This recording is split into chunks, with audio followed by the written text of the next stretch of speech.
श्रीदेवी भागवत महापुराण पंचम स्कंद। मैं भक्तगण आज आपको महिषासुर का रणभूमि माना तथा देवी से प्रण याचना करना यह कहानी सुनाऊंगा। आप लोग इसको ध्यानपूर्वक सुने और इस चैनल को लाइक एंड सब्सक्राइब जरूर करें। आप लोगों का कल्याण हो। कथा सुनिए। ब्यास जी बोले, उन सैनिकों की बात सुनकर राजा महेश क्रोधित उठा और उसने सारथी से कहा, 1000 गधों से जूते हुए, ध्वजा तथा पताकाओं से सुशोभित, अनेक प्रकार के आयुध से परिपूर्ण, सुंदर चक्कू तथा जुए से विभूषित तथा प्रकाशमान मेरा अद्भुत रथ तुरंत ले आओ।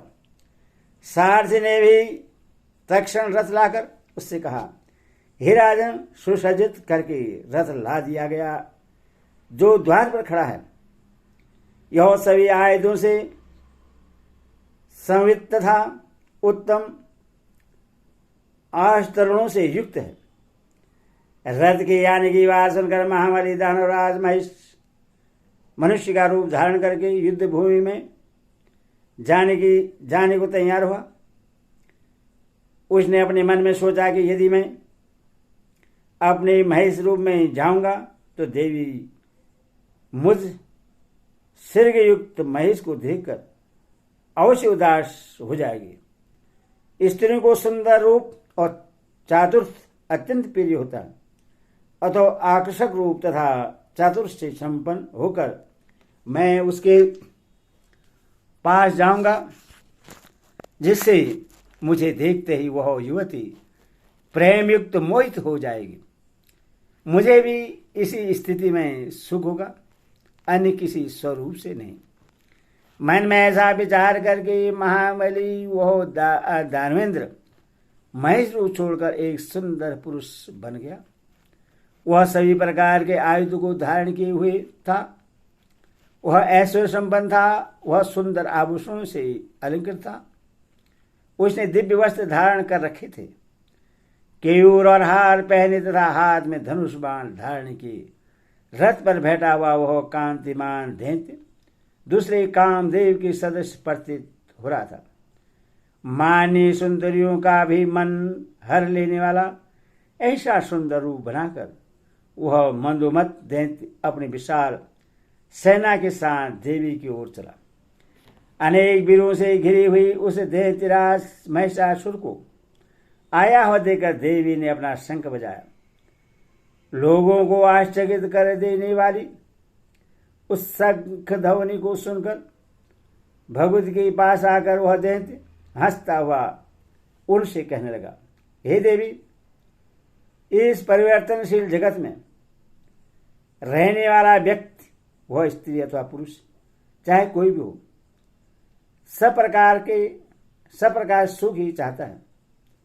इस लोक में सुख मनुष्यों को सहयोग में ही प्राप्त होता है, वियोग में सुख होता ही नहीं।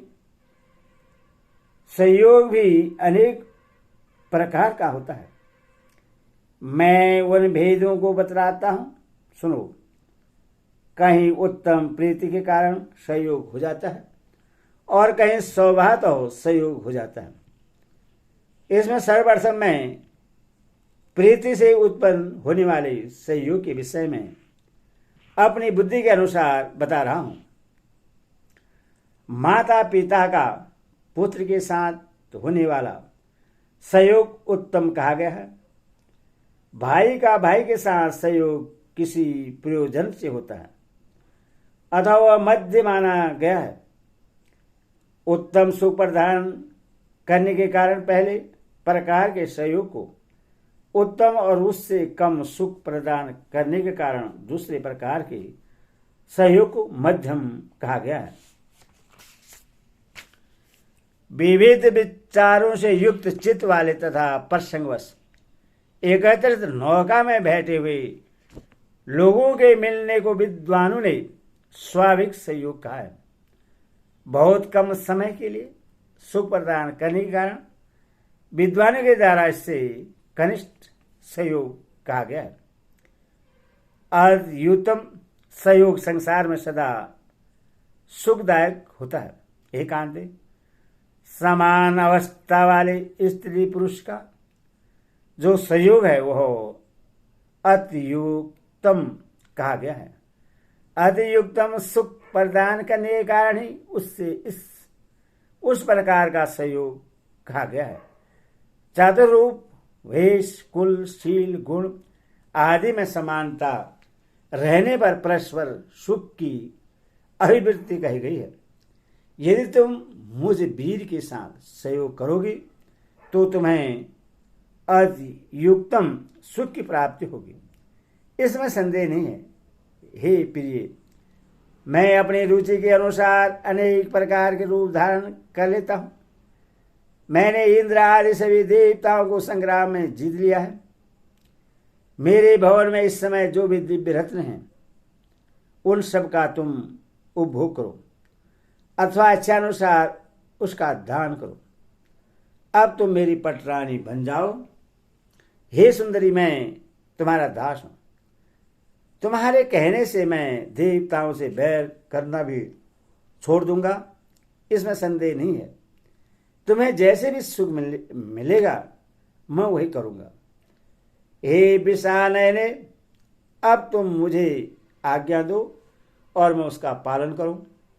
हे मधुर भाषिणी, मेरा मन तुम्हारे रूप पर मोहित हो गया है। हे सुंदरी, मैं तुम्हें पाने के लिए व्याकुल हूं, इसलिए इस समय तुम्हारी शरण में आया हूं।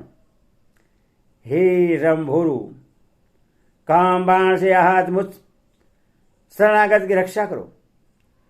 शरण में आए हुए की रक्षा करना सभी धर्म में उत्तम धर्म है।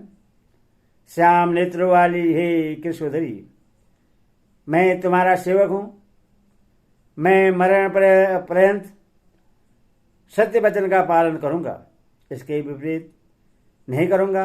हे तनवंगी, नानाविध आयुधों को त्याग कर मैं तुम्हारे चरणों में अवनत हूं। हे विशालाक्षी, मैं कामदेव के बाणों द्वारा संतप्त हो रहा हूं। अब तो मेरे ऊपर दया करो। हे सुंदरी, जन्म से लेकर आज तक मैंने ब्रह्मा आदि देवताओं की समस्त भी दीनता नहीं प्रदर्शित की, किंतु तुम्हारे समक्ष आज उससे प्रकट कर रहा हूं। ब्रह्मा आदि देवता सम्रांगण में मेरे चरित्र को जानते हैं। हे भामिनी, वही मैं आज तुम्हारी दासता स्वीकार करता हूं। मेरी ओर देखो। व्यास जी बोले, ऐसा कहते हुए उस दैत्य महिषासुर ने हंसकर अनुपम सौंदर्यमयी भगवती मुस्कान के साथ यह वचन कहने लगी। देवी बोली, मैं पर पुरुष के अतिरिक्त अन्य किसी पुरुष को नहीं चाहती। देवी बोली, मैं परम पुरुष के अतिरिक्त अन्य किसी पुरुष को नहीं चाहती। हे दैत्य, मैं उनकी इच्छा शक्ति हूं। मैं ही सारे संसार की सृष्टि करती हूं। वे विश्वात्मा मुझे देख रहे हैं। मैं उनकी कल्याणमयी प्रकृति हूं। निरंतर उनके सानिध्य के कारण ही मुझ में शाश्वत चेतना है। वैसे तो मैं जड़ हूं, किंतु उन्हीं के सहयोग से मैं चेतना युक्त हो जाती हूं। जैसे चुंबक के सहयोग से साधारण लोहे में भी चेतना उत्पन्न हो जाती है। मेरे मन में कभी भी विषय भोगों की इच्छा नहीं होती है। हे मंदबुद्धि, तुम मूर्ख हो जो कि स्त्री संग करना चाहते हो।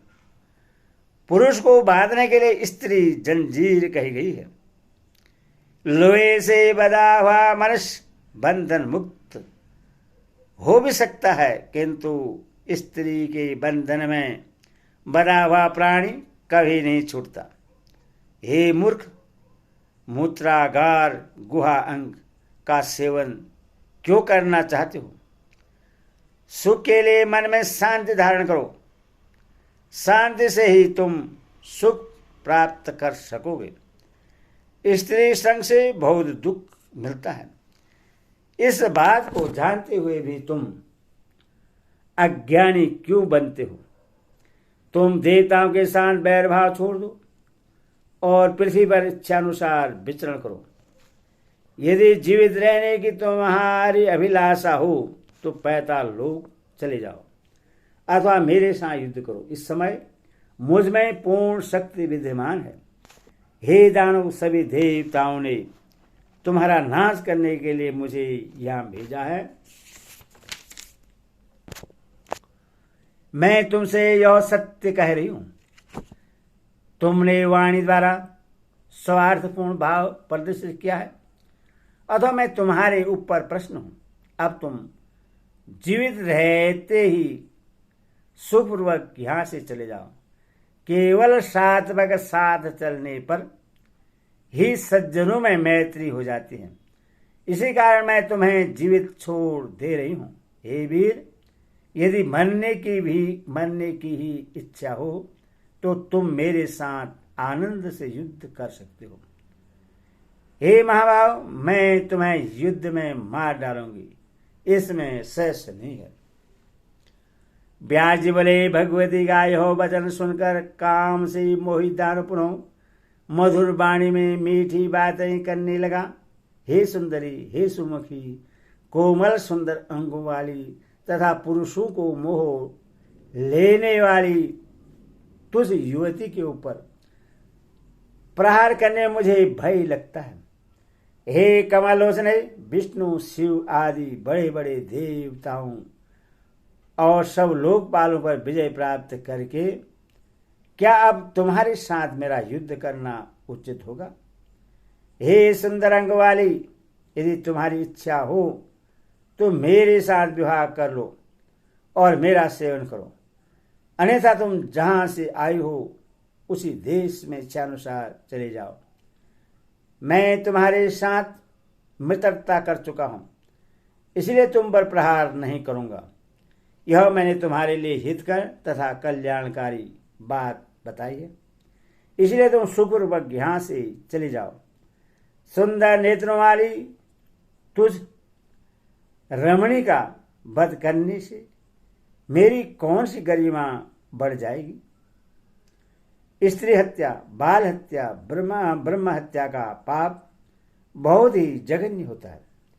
हे वरानये, वैसे तो मैं तुम्हें बलपूर्वक पकड़कर अपने घर निश्चित रूप से ले जा सकता हूं, किंतु बल प्रयोग से मुझे सच्चा सुख नहीं मिलेगा। उसमें भोग सुख कैसे प्राप्त हो सकता है? अतः हे सुकेशी, मैं बहुत विनीत भाव से तुमसे कह रहा हूं कि जैसे पुरुष को अपनी प्रिया के मुख कमल के बिना सुख नहीं मिलता, उसी प्रकार स्त्रियों को भी पुरुष के बिना सुख नहीं मिलता। संयोग में सुख उत्पन्न होता है, वियोग में दुख। तुम सुंदर रूपवती और सभी आभूषणों से अलंकृत हो, यह सब होते हुए भी तुम में चतुरता क्यों नहीं है, जिससे तुम मुझे स्वीकार नहीं कर रही हो? इस तरह भोगों को छोड़ देने का परामर्श तुम्हें किसने दिया है? हे मधुर भाषिणी, ऐसा करके किसी शत्रु ने तुम्हें धोखा दिया है। हे कांते, अब तुम यह आग्रह छोड़ दो और अत्यंत सुंदर कार्य करने में तत्पर हो जाओ। विवाह संपन्न हो जाने पर तुम्हें और मुझे दोनों को सुख प्राप्त होगा। विष्णु लक्ष्मी के साथ, ब्रह्मा सावित्री के साथ, शंकर पार्वती के साथ तथा इंद्र शची के साथ रहकर ही सुशोभित होते हैं। पति के बिना कौन स्त्री चिरस्थायी सुख प्राप्त कर सकती है? हे सुंदरी, कौन सा ऐसा कारण है जिससे तुम मुझ जैसे उत्तम पुरुष को अपना पति नहीं बना रही हो? हे कांते, न जाने मंद बुद्धि कामदेव इस समय कहाँ चला गया, जो अपने अत्यंत कोमल तथा मादक पंच बाणु से तुम्हें आहत नहीं कर रहा है। हे सुंदरी, मुझे तो लगता है कि कामदेव भी तुम्हारे ऊपर दयालु हो गया है और तुम्हें अबला समझते हुए वह अपने बाण नहीं छोड़ रहा है। हे तिरछी चितवन वाली सुंदरी, संभव है उस कामदेव को भी मेरे साथ कुछ शत्रुता हो, इसीलिए यह तुम्हारे ऊपर वाण न चलाता हो। अतः यह भी हो सकता है कि मेरे सुख का नाश करने वाले मेरे शत्रु देवताओं ने उस कामदेव को मना कर दिया हो, इसलिए वह तुम्हारे ऊपर अपने बाणों से प्रहार नहीं कर रहा है। हे मृग शावक के समान नेत्र वाली, मुझे त्याग कर तुम मंदोदरी की भांति पश्चाताप करोगी।